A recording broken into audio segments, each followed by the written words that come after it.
Hello, everyone. Welcome back. My name is Jeff Mendelson, and this is the One Big Tip podcast. And today I am really pleased to have with me on the line Tony DiMatteo. Tony is the Chief Executive Officer and co founder of Lottery.com, Sports.com, and WinTogether.org. Tony is responsible for global initiatives and the development and execution of the company's long term strategy. He is also a sought after industry speaker and thought leader, and his approach to entrepreneurship, cryptocurrency, and the gaming industry, which has been reported on in the Wall Street Journal, VentureBeat, TechCrunch, and many, many more. So, Tony, welcome to the show. Thank you, Jeff. Thanks for having me. I really appreciate it. This is going to be a lot of fun today. So, I want to get an idea of a little bit of your background. One of the things that I understood from some of my previous lives is that operating in the gaming space, especially here in the U.S., is not so easy. Right? There's a lot of tiptoeing you need to do, a lot of state agencies you need to deal with, and it seems like you've been you've been doing this for a good long time.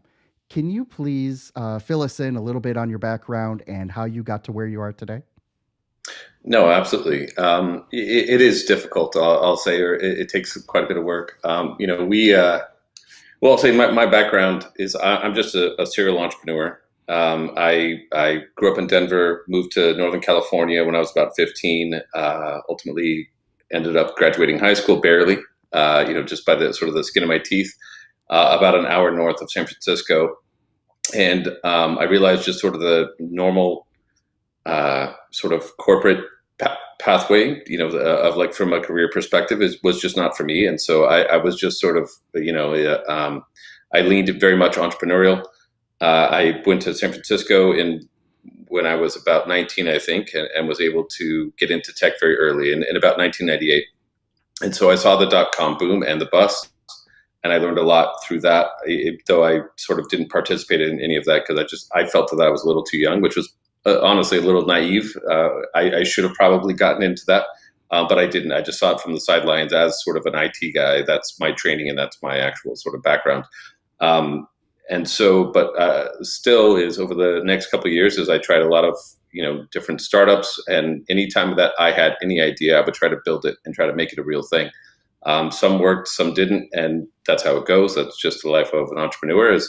And then eventually, I met my co-founder probably about 8 years ago. His name is Matt Clementson. He's brilliant, and at the time I was running an IT company. He was running a different tech company, and we thought, look, we should just build things that should exist. We should build things that have to happen eventually, and that was sort of the thesis around everything. And so on the side, that's what we did. And so we got a couple patents on unrelated things to lottery, but one of those ideas was Lottery.com, and that's the one that has just taken off. And the idea was simply, look, lottery, at least in the U.S. and in most places in the world, is a completely paper-driven legacy industry, which is you walk in with paper money, you walk out with a paper ticket, and then that's the transaction. But it's also one of the largest industries or market TAMs in the world. Which is, it's about 88 billion in the US and 400 plus billion internationally. And so we realized what that opportunity meant. And so we built it and we were able to raise some money from it. And then the rest is history. That has really been the thing that has just completely taken off for us. What's really interesting about being a startup owner is that most of the time like you, I also started out in corporate, right? You go to work for someone else's startup, you go to work for some other big, some other larger entity than yourself, right? And you think to yourself like, geez, I can do that, right? Like, and I can do it better, right? So how Right. did you make that transition from, going from being the employee mindset to following a leader towards something I'm gonna plant my stake here and I'm gonna make it happen for myself? That's a really good question. So I think for me is just the way that I'm wired is I'm happy to follow any rules that make sense that I think are beneficial to everybody. But any rule that makes no sense, that was just created for some reason, I tend to ignore those rules. And that served me very well, honestly. And to paraphrase Steve Jobs, is he said, like, look, the world that you live in right now was just created by people.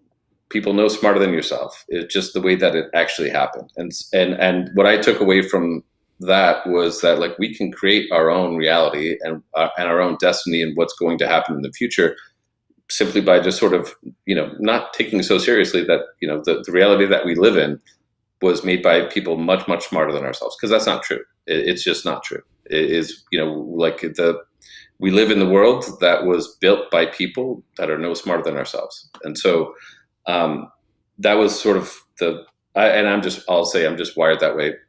I'm not sure if I'm answering your question or not, but I always, there is a lot of benefit to being an employee, especially when you're young, to understand people and to understand that the way things work currently, because you cannot innovate on what the current situation is if you don't know what that current situation is. So it's good to develop your social skills, understand what sort of office politics is, especially if you're really just starting out, and then you can innovate on top of that and create your own reality. Okay, Tony. So that's really great. So what I wanted to talk about though is how you make that transition from going from from the employee to the startup founder, and you're not doing this alone, right? You're hiring some of the you're partnering up with with some of your co-founders, then you're bringing on some really bright people, but that's you also need a little bit of finesse in order to do that as well. You don't just go and hire whatever Harvard MBAs you can find, or finding, like the best programmers at absorbent prices. Uh, there really is some of yourself that you need to put in there, as a startup founder, in order to make sure that you're going to go through this, and you're probably going to make mistakes about this as well. So can you please tell me a little bit about your one big tip about how to hire the right people and how to make a startup grow for you, and not just be, like bringing on a bunch of people that are gonna make decisions for you and possibly Right. lead you down the wrong path. No, absolutely. I'll say, when we started, is we had the idea of, like, look, there's talent everywhere, so we should just hire everywhere, whether it's remotely or not remotely, and that has paid big dividends as we've moved forward. And if you think back 6 years ago when we started, like, that really wasn't a thing, especially for a startup. But to maybe skip ahead a little bit, the one big tip is, like, you really have to, as an entrepreneur or a founder or a CEO, is to trust your own judgment, and even if it's wrong, because it will be wrong sometimes, and that's okay. But you have to be able to you have to be that decision maker. Like, that is actually ultimately your role, is to make the decision to go left or right for A or B, etc. And the reason for that is, look, if you're a good founder or a good CEO, is that you have to understand that, if something goes well, you're going to get a lot of credit. Either if you're a public or non-public company, is you're going to get the credit for that decision if you put out a good product, or if you have some good partnership, etc. That's great. You're going to get that credit, and the right thing to do as a entrepreneur is to defer that credit to your team, because honestly, like, look, I don't write the code. I don't make sure that everything is working properly. Maybe I got the deal done, but any opportunity that you have as a CEO, is you defer that credit to your team, because that's really who actually executed on your vision. Your job is to have that vision, but really the people that make the things happen is probably not you. And so I think that's a really big part of it. But the other side of it is, is when things go wrong, is that you will get the blame every time. And I think is that the right way to do that is you have to own all of that, all of the punishment or whatever happens to you, because you are the CEO. The buck must stop with you. So whatever happens is, like, you will take all of that blame. And that's why I say, like, you have to trust your judgment, because all of those things are going to happen. You cannot lead by committee.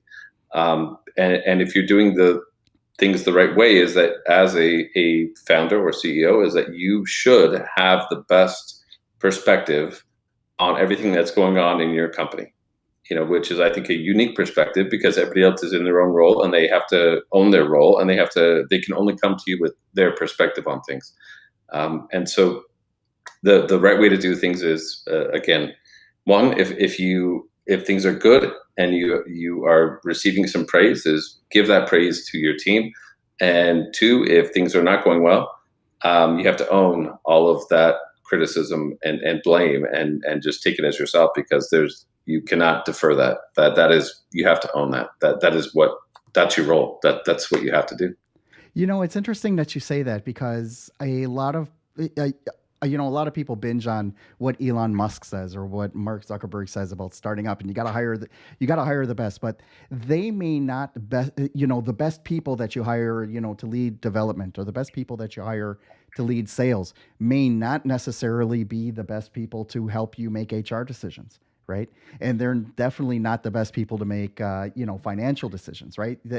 And it's almost Right. so there's almost like a stay in your lane type of mentality. But on the flip side of that, you don't want people to be to have a hand in everything, especially because that's going to create a committee, right? And if you have to get buy-in, or you have to get resolution by each and every one of these people, that could really slow things down. Have you ever had a situation where you noticed that your team was approaching that, and then you needed to sort of, I don't know, reel them back in order to make that in order to correct that course and then make it happen for you guys? Absolutely. So I think it's really important, again, to trust your judgment, even if it's completely wrong, because you have to move forward. Well, I'll say this, sort of the entrepreneurial lifestyle. It is the lifestyle, and in some ways it's faith, which is that, like, eventually you're going to figure this out and you're going to be successful as you move along. But I've had many of those situations. So I'll say a quick story is, we're very lucky to get the domain of lottery.com. We started as Autolotto, and in 2017 we met the owner of lottery.com. He ultimately ended up investing into the company and then gave us the domain on top of that. And that's how we got this incredible brand, right? Which just drives all of this sort of consumer trust in what we do. And so that was a huge win for us. And so when we were thinking about, like, what should the logo look like? And so I brought my entire team together. It was probably 10 or 12 people. And we did some, like user experience testing. And all of what that means is to see, like, what is the best possible logo for us. But while we were in that room together,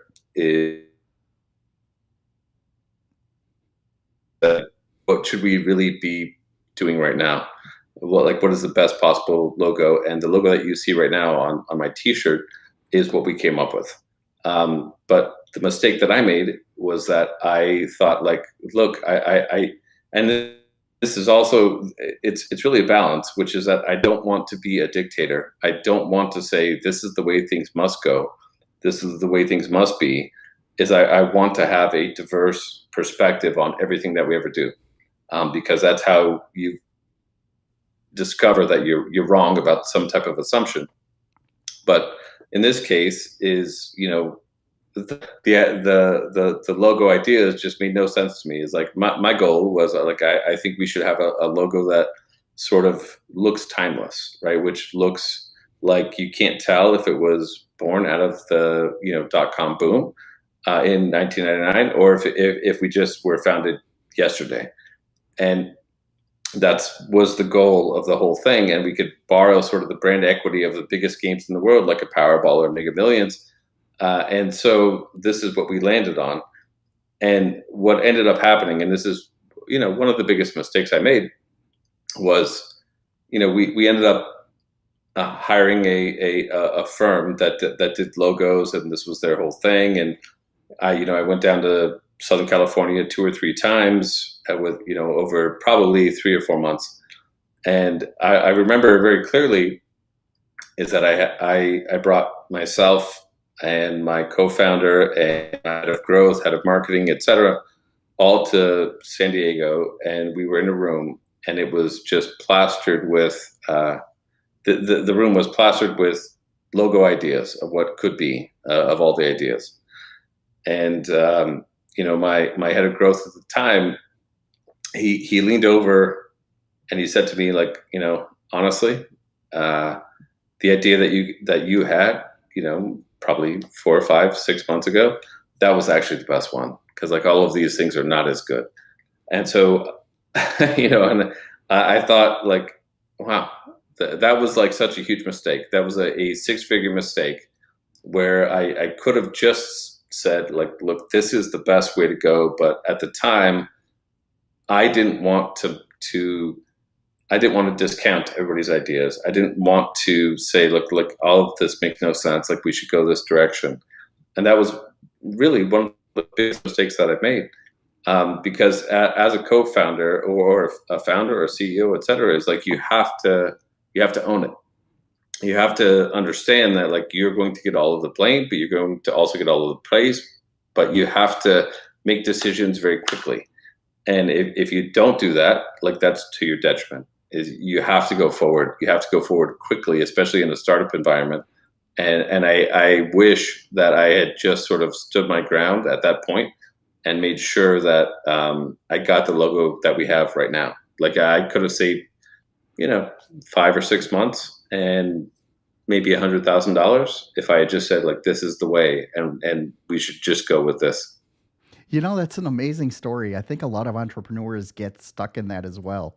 I'm sure your story is not unique in that, people will spend a lot of time on things that, okay, yeah, branding is important, right? I'm not going to discount that. Getting the logo right. Yes, that's important. You shouldn't discount that.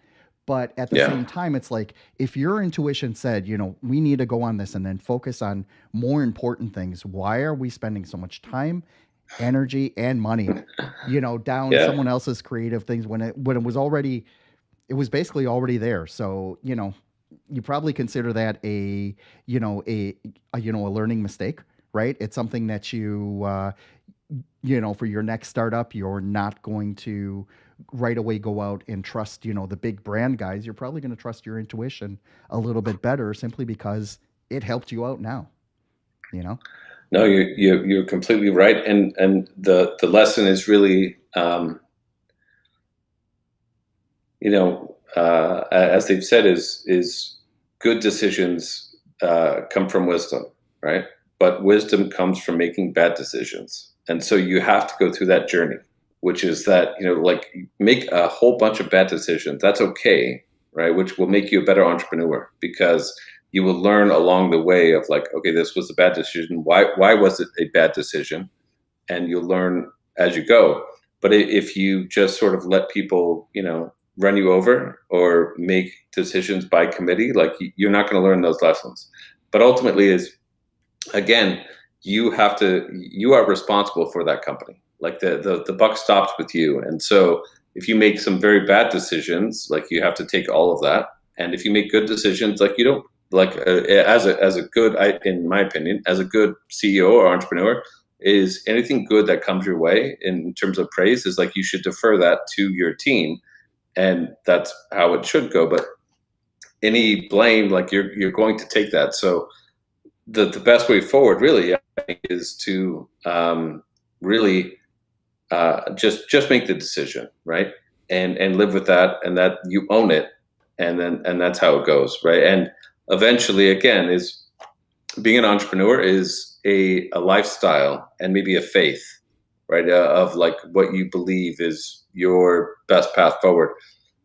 The project or company that you're working on right now maybe is not the one that's going to work, and maybe it's not, right? Like, most startups fail, but if you want to have, like, long-term success, is that, like, you need to really understand that, like, you are the captain of the ship, and that, like, it's up to you, and you have to go forward with that, and that's it. And if you fail 5 times in a row, that's okay, because you're learning every single time that you do that along the way. But if you, I'll say, if you don't do that and you let other people make the decisions that you should have made, then you're not going to learn from them. And so it's much better to just make the decision yourself. And it is very important for you to have a very diverse team with diverse thoughts and diverse opinions of like what they think you should go forward with. But like ultimately, you have to be the person to make those decisions. And if you don't, in my opinion, that is a lot of cowardice. Is like you really have to make those decisions and be very specific about it and understand what you're going forward with. If that makes sense. It makes perfect sense, man. Thank you so much for sharing that. It's really interesting how when people who've already gone through this process, right, come on the show and talk about their experiences, right? Because I think a lot of people, who listen to this are going to be like, well, wait a second, like I'm working on a logo right now and I just blew through weeks, on Canva or Yeah, whatever on it. And it's like, dude, that doesn't matter. That's not what's going to close the sale, right? What is going to close the yeah, sale is your offering. It's going to be your hook. It's going to be your story. And ultimately, like what you have to offer people, right? And, yeah, one of the dirty jokes in the digital marketing industry is that even ugly sites make money, right? So oh yeah, it doesn't oh need to be yeah. it doesn't need to be picture perfect. So thank you so much for sharing that. And I Tony, agree, absolutely. can you please let everyone know where they can learn more about you and how they can reach out to you directly if they'd like to learn more? Sure. I think the easiest way is on Twitter, which is like at Tony DiMatteo, DiMatteo. Like you can find me there. Like we have like a really good community. It's small, but I think it's growing on Twitter, and then also StockTwits. But you can see me there all the time as people have opinions on what I should be and shouldn't be doing, and I love all of that. Amazing, amazing stuff. Tony, thank you so much for joining me today. This has been a lot of fun. I love talking about this stuff, and I really think that your experience with this is really gonna help out a lot of people in the future. Thank you so much for joining me. Thank you, Jeff. I appreciate it. I'll just say what the world needs right now is more entrepreneurs. And there's never been a better time in the history of humankind to be an entrepreneur. It could not be easier to do. And I encourage absolutely everybody who's listening right now to go be an entrepreneur, even on the side, whatever that means for you. Just go and do it, and you'll learn so much more about life and how the world works than you could ever do just being an employee. That's Amazing, it. amazing stuff. Thank you so much for joining me today. This has been a lot of fun. Thank you, Jeff.